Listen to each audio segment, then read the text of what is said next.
Hello, everybody. We want to welcome you to Lebanon Church Waukegan here tonight. This is Pastor Bergman and Bible study here. We're in the book of 1 Samuel 13 and 14. Tonight's message is when Saul saw any strong and any valiant man, he took him unto himself. The last time we talked about the last two chapters in the book of Samuel, um, God had selected Saul to be a king. Saul came in and he fought his first battle.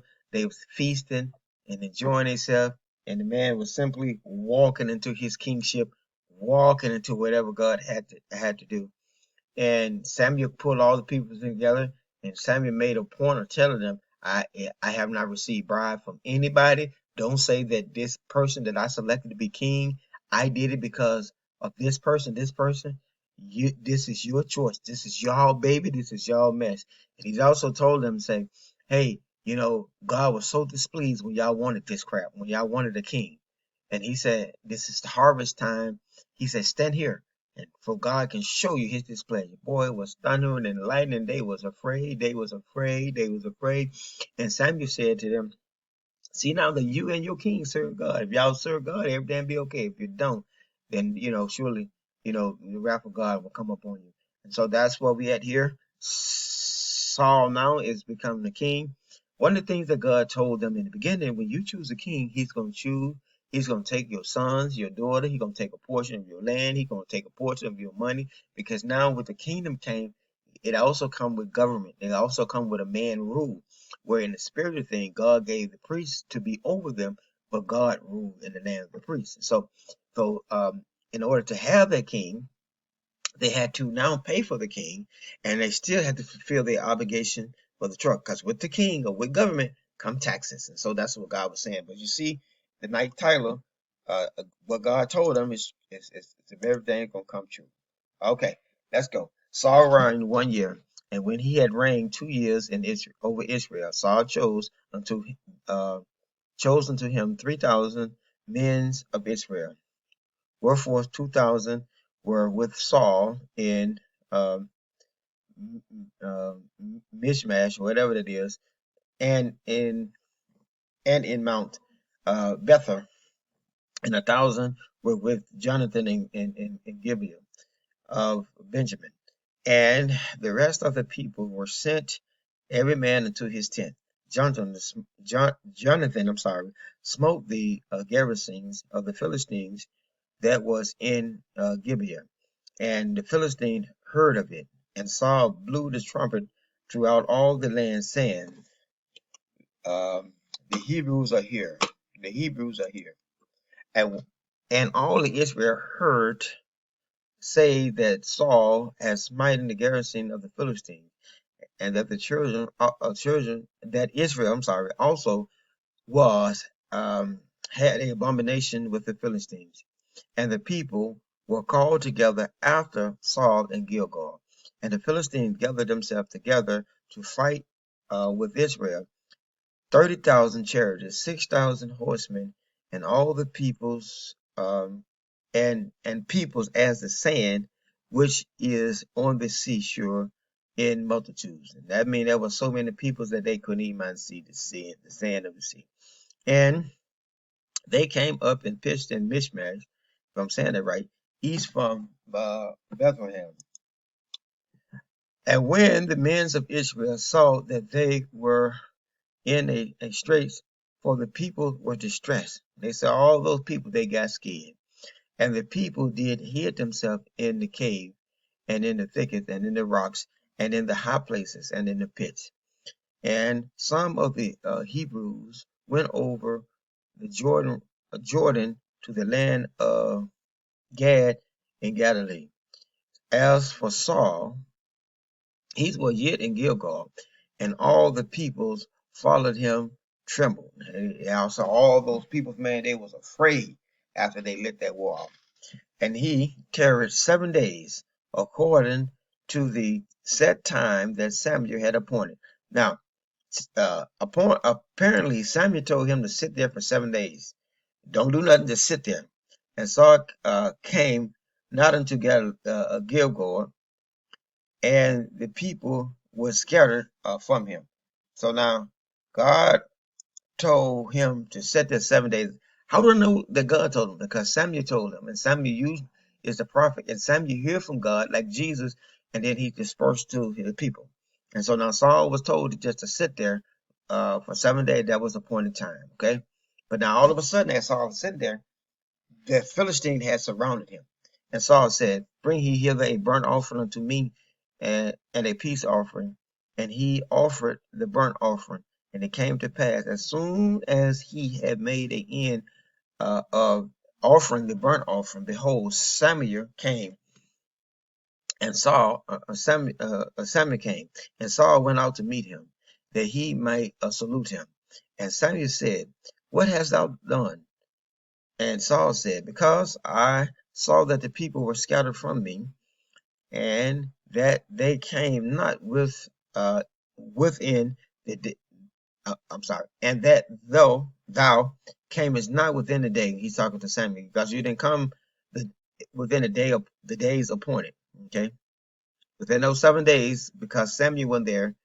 Okay, he's making a decision. And the Philistine gathered itself against me in Mishmash. In other words, um, Samuel told him, wait for 7 days. Within them 7 days, he didn't see Samuel. What I'm trying to tell you now is, when you are waiting on the blessing of God to come to you, and God have already set the time for you, the enemy will try to encamp you or put a surrounding on you to get you to move off of the things that you need. He often would do that. He'll use fear. He used the fear of there were so many peoples and so many soldiers. All the Israel ran and hid. And this man now, who was the king, and stopped by himself. Okay? And so now, instead of him waiting on Samuel, he kind of give up. Apparently Samuel was on his way. And he began to do things that God didn't tell him to do. So let's see how they come out. 12. Therefore I said, the Philistines will come down upon me in Gilgal, and I have not made supplication unto the Lord. And so Samuel, since you took so long, and I know these people is here, I want to make sure that I make a sacrifice so he can win. But yet, nevertheless, God didn't tell him to do it. So he said, uh, he had made, I have not made supplication to the Lord. I forced myself, therefore, to offer a burnt offering. So now he knew, he knew that that wasn't his place and thing to do. That was Samuel's job to make those offerings. And not only that, all he had to do is stand in there. The Bible said, after you do all you can do to stand therefore.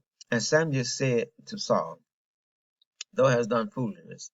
Thou hast not kept the commandments of the Lord thy God, which he commanded thee. For now would the Lord have established the kingdom unto Israel forever. And so now he's saying unto him, the Lord would have established that kingdom with Saul forever. He would have went down Saul's line. His kids would be the same as David's kids were. But now the kingdom shall not continue. The Lord have sought a man after his own heart, and the Lord have commanded him to be captain over his people, because thou have not kept that which the Lord had commanded thee. That very motion, right? God, 7 days, all the man told him to sit. Within that 7 days, the devil got Samuel to move, and now he have lost his kingship with God, because he couldn't wait. He couldn't wait it out. I keep telling you, don't fall for his tricks. Don't fall for his thing. Because if God said he's got you protected, you are protected. And Samuel rose up and got him up to give God to Gilead of Benjamin. And Saul numbered the people that they presented with him, 600 men. About 600 men. And Saul and Jonathan his son, and all the people that were presented with him, um, abode in Gilead of Benjamin, if I'm saying that right. But the Philistines encamped in Mishmash. And the spoil came out of the camp of, and the spoilers came out of the camp of the Philistines in 3 companies. one company turned unto the way that led to Ospa, and unto the land of whatever that is. I don't know how to pronounce that. And another company turned in the way of Bethhorn, and another company turned in the way of the borders that looks to the valley of Zapham, toward the wilderness. Mhm. Now there was no um, smith found throughout all the land of Israel, for the Philistines said, "Lest the Hebrews make swords and spears." So in other words, they didn't. They let nobody can. They one of the reasons they kept them in control. They didn't allow them to have anything that can create weapons of war. Okay, but all the Israelites went down unto the Philistines and sharpened every man his uh, share, and his cultures, his axe, or his mis matu, however you say that. So they had to go down there and sharpen all the stuff. Even they had to um, um, the things they had, they used for gardening and everything, and they had to file. They had a file for the matus, if I'm saying it right, and for their cultures, and for their fault and the axes, and um, to sharpen their gourds. So it came to pass in the days of the battle that there was neither swords or spears found in the hands of any of the peoples that were with Saul and with Jonathan. But Saul and Jonathan, his son, was there found. And the garrison of the Philistines went out to the passage of Michmash. Okay, 14. And it came to pass unto that day that Jonathan, the son of Saul, said unto the young men that bared his armor, "Come, and let us go over unto the Philistine garrison, that that is on the other side." Uh, but he told not his father. So Saul tarried in the uttermost part of Gilead, if I'm Gilead, or whatever, under the pomegranate tree, which was in Megron, and the people that were with him were about 600 men. And I can't pronounce these guys' names.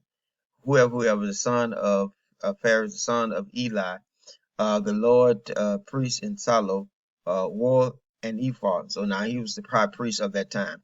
And the people knew not Jonathan was gone. So now Jonathan, now he's sneaking out this here camp, go over there and mess with the Philistine for some whatever reason.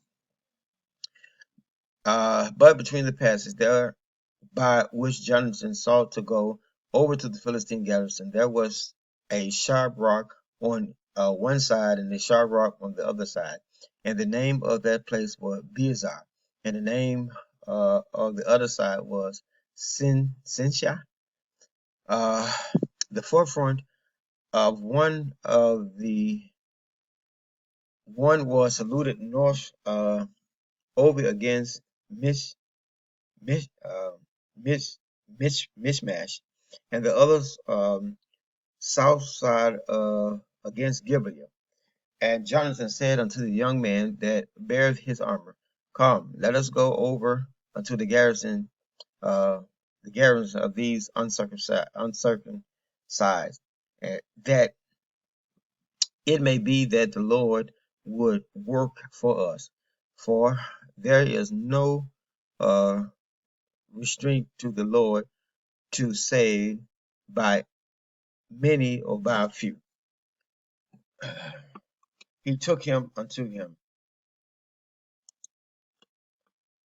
And the armor bearer said unto him, "Do all that is in thy heart, turn thee. Behold, I am with thee according to thy heart." Then said Jonathan, "Behold, we will pass over unto these men, and he was discovered, and he will discover ourselves unto them. We will discover ourselves unto them." Okay. Uh, if they say,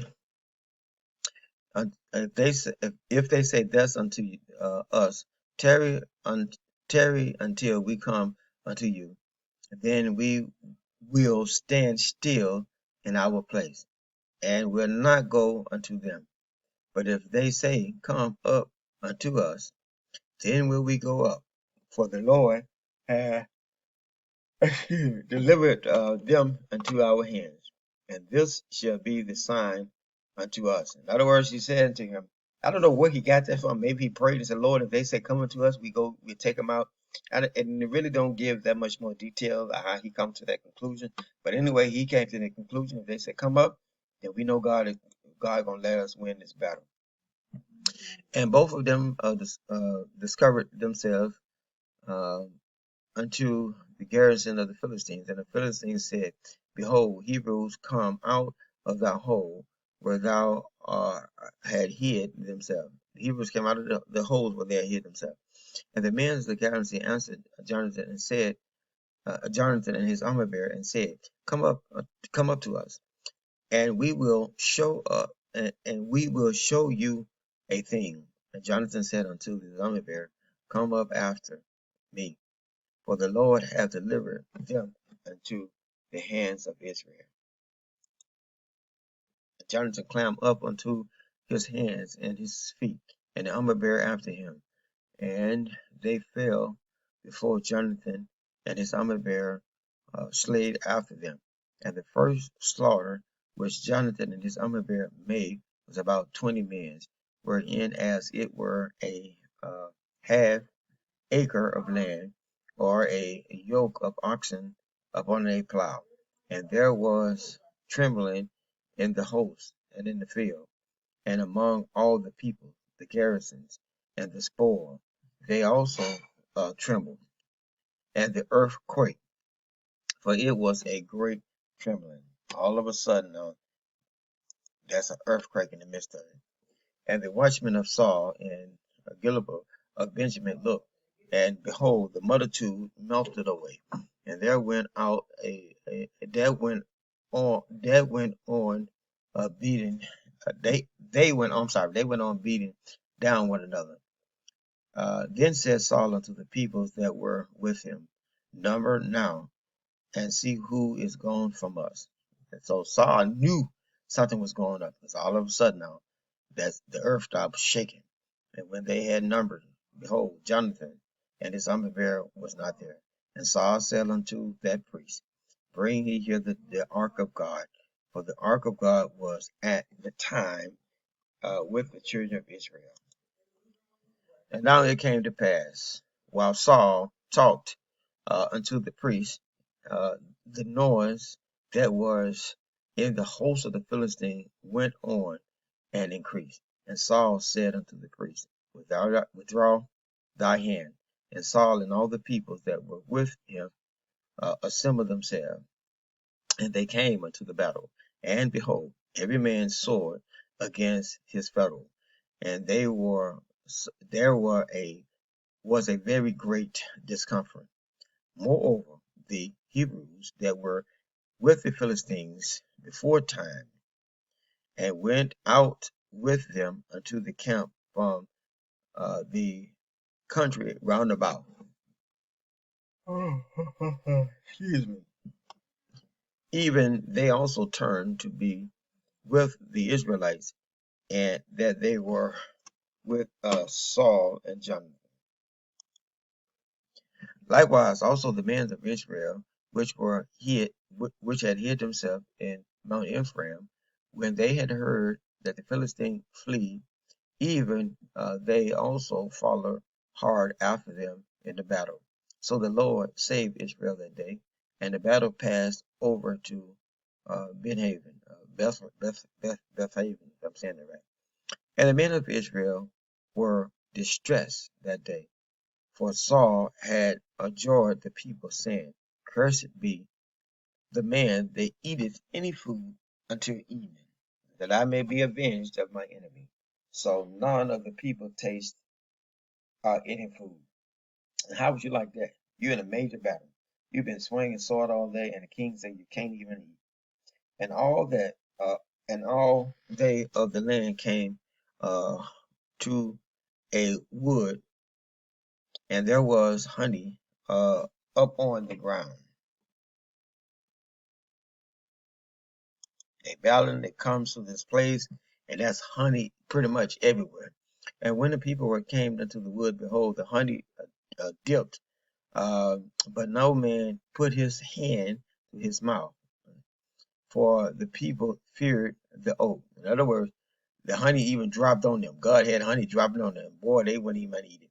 And Jonathan heard, but Jonathan heard not when his father charged the peoples with an oath. Behold, he put forth the end of his rod that was in his hand, and dipped it into the honeycomb, and put his hand unto his mouth, and his eyes were enlightened. Then answered one of the people, saying, Thou father, second time, the peoples with an oath, saying, Cursed be the man that eateth any food that day. And the peoples was faint. They was tired, they was hungry. Then Jonathan, then said Jonathan, My father had troubled the land. See, I have I prayed ye, how my eyes have been enlightened, because I have tasted a little of this honey. As much more, how much more is how much more if hardly the people have eaten freely today of the spoils of thy enemy, which we have found. For had they have been much more better slaughter, a much more greater slaughter than the Philistine. And they smote the Philistine that day, and Mishmash to Jordan, and the peoples were very faint. And the people followed unto the spoils, and took the sheep, and took the oxen, and calves, and uh, shared them, shared them on the ground. And the people did eat until eat them with the blood. Now, that is God never wanted them to eat as raw animals. And we're gonna talk about that a little bit about health, because our body wasn't designed for that. Okay, 33, working our way down to 54. Okay. They told Saul, saying, Behold, the people sinned against the Lord, that in that they ate with the blood. And he said, Ye have trespassed. Roll a great stone unto me this day. And Saul said, Disperse yourself among the peoples, and say unto them, Bring me hither every man his ox, and every man his sheep, and slay them here, and eat, and sin not against the Lord in eating with the blood. And all the people brought every man his ox with him that night, and slew them there. And Saul built an altar unto the Lord. The same was the first altar that he had built unto the Lord. And Saul said, Let us go down after the Philistines by night, and spoil them until the morning light, and let us not leave a man of them. And they said, Do whatsoever seem good unto thee. Then said the priest, Let us draw near hither unto God. And Saul asked for counsel of God. Shall I go down after the Philistine? Wilt thou deliver them unto the hands of Israel? But he answered him not that day. And Saul said, Draw ye near hither, have all the chief of the people, and know and see wherein this sin has been this day. Ain't this something? Saul went to ask son of God, and God didn't answer him. And he understood that, man, somebody messed up. Somebody messed up. Somebody messed up. God, that's so good. For as the Lord liveth, which saved Israel, through it, though it be in Jonathan my son, though it be in Jonathan my son, he shall surely die. But there was no man among all the peoples that answered him. And then said he unto Israel, Be ye not, be ye on one side, and I and Jonathan my son will be on the other side. And the peoples said unto Saul, do what is seen good unto thee. Excuse me. Right. Then Saul said unto the Lord God of Israel, give me a perfect lot. And Saul and Jonathan were taken by the peoples, but the peoples escaped. And Saul said, cast lot between me and Jonathan, my son. And Jonathan was taken.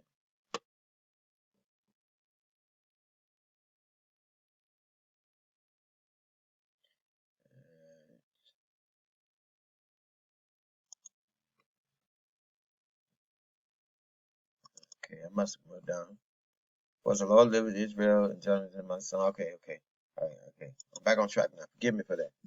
And Saul said unto Jonathan, tell me what thou hast what done. And Jonathan told him and said, I did but taste a little honey with the end of my rod that was in my hand, and lo, I must die. And Saul answered, God did so, God do so, and much and more also, for thou shalt surely die, Jonathan. And the people said unto Saul, shall Jonathan die? Shall we kill him right now? For thou hast wrought a great salvation in Israel. God forbid. As the Lord liveth, there shall not one hair on his head falls to the ground. And for he has wrought with God this day. So the peoples rescued Jonathan, and he died not, at least not that day. And Saul went up from followed the Philistines, and the Philistines went unto their own place. So Saul took the kingdom over Israel and fought against all his enemies on every side, against Moab and against the children of Ammon, against Eden, against the kings of Zephyr, the kings of the Philistines, and wheresoever he turned himself, he was he vexed them, and he gathered in all it, and he gathered in host and smote the Amalekites and delivered the children of Israel out of the hands of them that spoiled them. And the sons of Samuel were Jonathan. I don't know how to say his son's name because they kind of weird. Nor the daughters. Um, Ishai, if I'm saying it right. Uh, Shishai, and his two daughters were named. The firstborn was Mirpah, and her youngest name was Michael. I think this is the one here that David ended up marrying. Okay. All right. Okay. And the name of her son's wife was what's that? I can't pronounce it. And the daughter, she was the daughter of whoever that is. The name of the captain of the host, whatever, whatever. And Kish was Saul's father. Nader was the father of Abner and the son of whoever. And there were so 52. That's Saul generation. Y'all can go back and get those names. I can't get them. 52. And there were wars in the Philistines all the days of Saul. And when Saul saw uh, any strong man or any valiant man, he took him unto him as God said he would. That is it. First Samuel 13 and 14. Oh, that was a lot going through that chapter 14. But anyway, to paraphrase it now, you see Saul is being active as being a king. One of the first mistakes he made towards in this chapter, that he was given instructions from God. Go there, wait 7 days. We know that because Samuel told him to wait 7 days. Well, within the 7 days, the enemy had creeped round about on Saul, and they get ready to go in war. It was such a great number that all the children of God, Israel, they ran and they hid. And so now Saul felt left alone. What I want to tell you tonight is that there's going to be plenty of situations that we're going to feel like we left alone. But you're never alone because God said he will never leave you nor forsake you. It's in the moment between when your blessing comes and you're left alone, is when the enemy is going to try to get you to move. Rest assured that God got you, and don't make him make you make any sudden move. Saul began to make sacrifice and make things of himself to try to please God because his heart fainted because the man of God wasn't there. And because of that, God knew that he was going to lose his kingdom. What if in between that silence that you have and your blessing is God is watching to see how mature you are? And Saul wasn't mature. So he ended up making several mistakes. His son ended up making mistakes. And, God said he was going to choose a man after his own heart. And we get into the next couple of chapters as we move on. That's all we have for you tonight. May God bless you and forever keep you in the care as we get ready to go live to discuss 1 Samuel 13 and 14.